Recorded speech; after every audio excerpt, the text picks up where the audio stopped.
Rais William Ruto leo amezuru chuo kikuu cha Umma kaunti ya Kajiado ambapo amezindua jengo la Dr. Abdulrahman Al-Smait na kuweka jiwe la msingi la shule ya uhandisi awamu ya 3.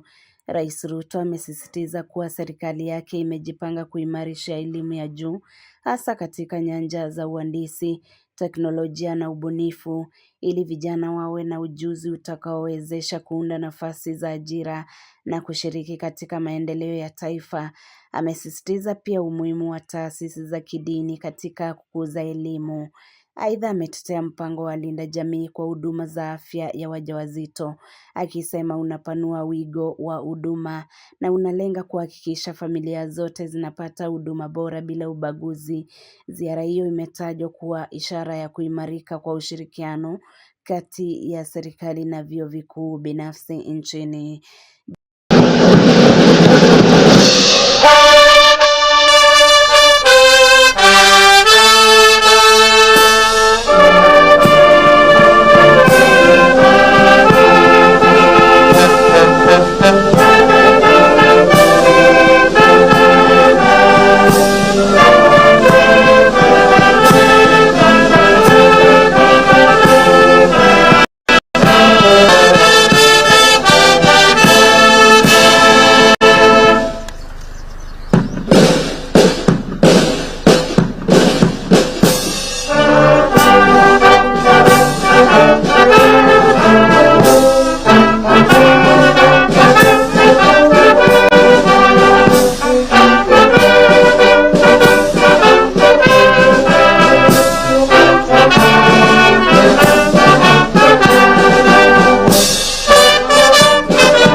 Safari Media, Aida Ngile.